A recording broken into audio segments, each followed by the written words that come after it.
The scariest example of medical negligence you've seen. 1. When my son Garrett was 2 years old, he started complaining about belly and back pain when his legs were raised to change his diaper. I took him to the HMO pediatrician that took my insurance. The doctor said, just wanting attention. I was told to take his bottle and pacifier away and sit him in the corner when he cried. I switched him to a sippy cup, let him keep his pacifier, and he was comforted when he cried. He never sat in the corner. He got worse. You could visualize his liver, it was so swollen. Back to the doctor who said to take dairy out of his diet and place on brat diet. He got worse and developed bilateral bruising in both eyes. Back to the doctor who said he had no idea what caused that and didn't offer to research it for the diagnosis. I requested a specialist, got denied. He ordered tests but then canceled them all. He was misdiagnosed 7 times, and when he became paralyzed from the waist down we went to ER. He was admitted, and the next morning he went into surgery to have a tumor removed from his adrenal gland. Afterwards, I was told he had neuroblastoma, had no chance of survival but treatment would put him in remission and give him more time. He got chemotherapy and radiation and was in clinical trials. He had the rarest childhood cancer worldwide, and most children didn't live to see 4. He did go into remission, but when on his wish trip it came back. In his blood, bones, and tumors in both eye sockets. He died at the age of 4. At home in my lap with hospice there for support. The funeral home was called, and when they got there he had to force me to hand him over. I buried him with his dinosaurs and Power Rangers and wanted to climb in the coffin with him. He would be 25 years old now, and the grief never lessens or goes away. It's with me every day and still can bring me to my knees. 2. I was 6 months pregnant with a very healthy pregnancy. I went to get out of the car, which was not difficult at 6 months along. I swung my legs out and my feet touched the ground, then all of a sudden I was hysterically crying, snot pouring out of my nose, screaming in pain. Pain level 9. My husband got me to the ER where I kept yelling at everyone that it hurt above my uterus and it wasn't pregnancy related. Up to the maternity ward they take me despite my insistence that it wasn't pregnancy related. I laid flat on my back and pain eased up to tolerable. Pain level 5. Red flag. A 6-month pregnant woman won't want to lie flat on her back. The baby checked out fine just as I knew he would. This same scenario happened 8 times over the next month and a half and no one would listen that it was not pregnancy related. Finally on that 8th time I was admitted because now I'm seen as a pain med seeker and they wanted to do an early delivery because I'm now an unfit mother. Keep in mind that I have declined pain meds every single time they were offered. I wouldn't be able to describe my symptoms if they covered them up with pain meds. A new sonographer comes into my hospital room to do a long ultrasound to make sure the baby is making breathing motions so they could deliver early via C-section. This is my 3rd kid and I've only delivered vaginally. Before she came in I could hear the nurses telling her how I was just after pain meds and they were going to have a social worker take the baby as soon as it was born. So at this point I'm horrified. My mom, husband and 13-year-old daughter had just stepped out to get something to eat, so I was alone when I overheard the evil nurses. The sonographer gets set up with her machine and looks at me in the most loving and caring way and asks about my pain. I tell her everything because I'm distraught, angry and confused. I need to let it all out. I tell her no one has even examined the area in pain and it's been over a month. She asked if she can try to see something with the ultrasound. Yes, please! !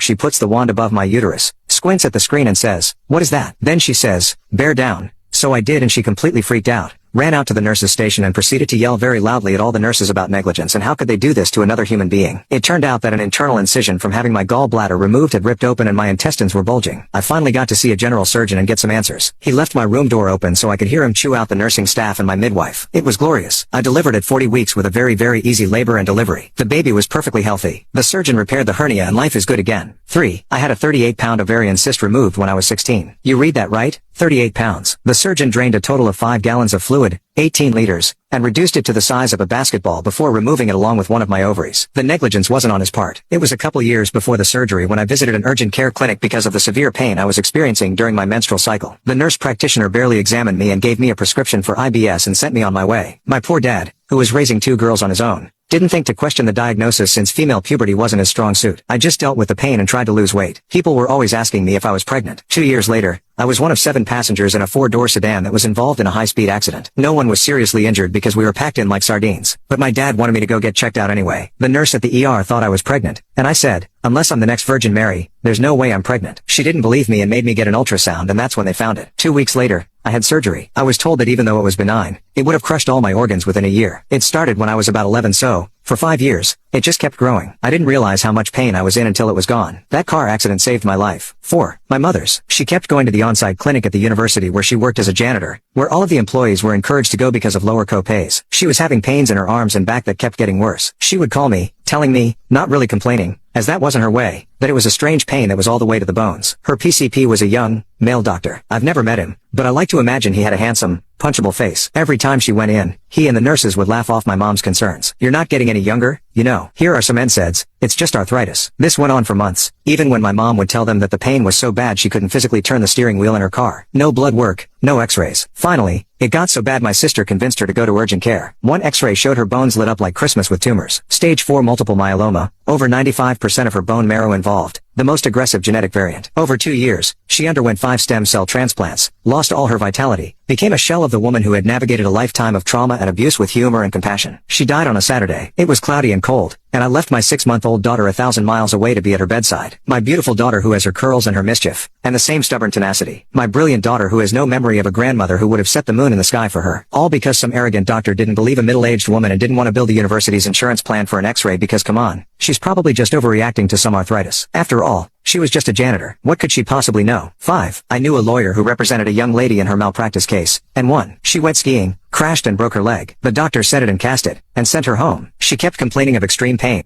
but the drive told her, of course it hurts, it's a broken leg. Finally she called again and said it still hurts, and now it stinks. They brought her right in and found the leg had gotten gangrene. Bad, right? So they have to amputate the leg. During the amputation surgery that lasts many hours, the drive moved the good leg off the side of the table, which cut off the circulation, and for that many hours, killed the good leg. It too was amputated shortly after. She won a 7-figure settlement, but I can't believe it was nearly enough. 6. A friend was unable to pull her tampon out. She went to her doctor who also could not pull it out, but said that it would eventually come out on its own. I made an emergency appointment for her to see my doctor who discovered that lesions had formed holding the tampon in place. He managed to remove it. I wanted to go to her first doctor and say, have you never heard of toxic shock? She wouldn't let me, but I was angry that something as potentially lethal was ignored by a doctor. 7. I was administering an anesthetic to a patient for a hemi knee replacement. The surgeon had less than desirable skills not only in surgery but in life in general. The patient was a Medicaid recipient. He did an extremely poor job repairing the knee, such that her knee bent out at a 30-degree angle. I came from an orthopedic background and was appalled by his actions. I finally spoke up when I realized that he was going to close and leave her knee like that. I told him that I would refuse to wake this patient up until he corrected his mistake. Everyone in the room was scared at this point. He said, just what do you think that would accomplish? I told him that I would require the hospital director and the chief of surgery to come to the OR and witness his malpractice. He corrected his mistake. If he cared so little about Medicaid recipients, he should not take them as patients and should not accept the government, taxpayer, monies he received. The case law has shown that the anesthesia practitioner who renders the patient unconscious and therefore incapable of making informed correct choices must act as their advocate.